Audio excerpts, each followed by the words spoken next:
I think he definitely launches PulseChain testnet v3 first, and then after maybe a month of testing, like if the testing goes smoothly, if everything goes smoothly, then maybe a month after that, 2 months after that, he might give like a couple days notice for PulseChain just to get your tokens off of exchanges and all of that good stuff, but not too much of a notice for like all LPs to like start pulling their liquidity to not be harvested, because some will do that. So you'll start seeing a little bit of that before mainnet is, and you can't avoid it. I don't think you'll start seeing a bunch of LPs start pulling their positions, getting a hold of their tokens, people getting their tokens from exchanges in their wallets.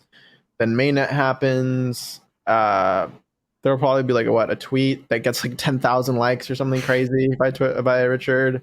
Yes. Everyone's going to be retweeting, going live, streaming, all that crazy stuff with tutorials on bridges, on PulseX, on accessing your tokens, importing the chain ID to MetaMask, like all that good stuff. It's going to be chaos, but good chaos, like tutorials, like I just said. Community members just helping, which I think will be really cool, but also a time to be careful because probably a lot of scam live streams will pop up around then. A lot of scam tweets, like trying to get you to just do some typical scam BS, like validate your address, or like just stuff that doesn't make any sense if you actually understand crypto. So don't fall for that. You don't need to give your keys to anyone. There's no PulseChain support, PulseX support. None of that will exist, right?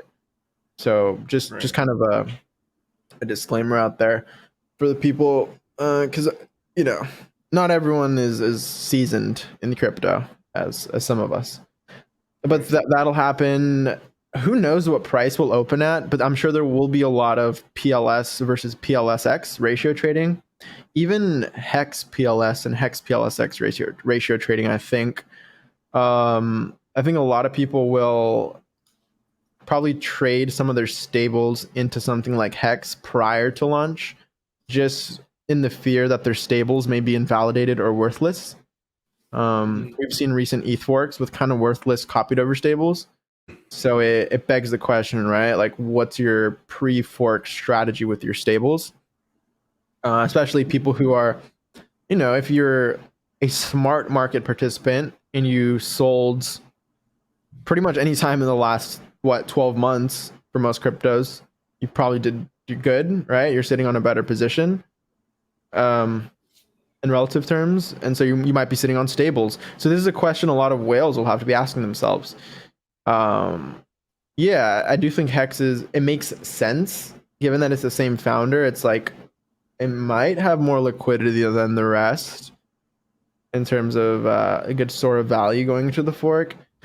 But yeah, I think a lot of PLS, PLSX, and Hex ratio trading will be going on. People dumping their forked over stables, probably for those three as well, dumping them for these other tokens, these other projects. The ones who are ready will start launching. And you'll see that going on Twitter, like, yo, this project just launched. This project just launched. It's just going to be insane, dude. Like, well, as a founder too, like, are you going to be, oh crap, all right, we got to get this stuff ready now? Like, how are you going to, like, put on your founder hat? What's your reaction going to be? Hat? Well, in an ideal world, Mintra is ready by then. And at that point, we're just hopefully waiting to deploy, right? Front ends and contracts and everything. If that's the case, then yeah, I'll be active. I probably won't sleep for a few days. Just getting things staged and deployed and whatever, and communicated. But are we cutting out? No, we're good. You got a little blurry. That might be on my end.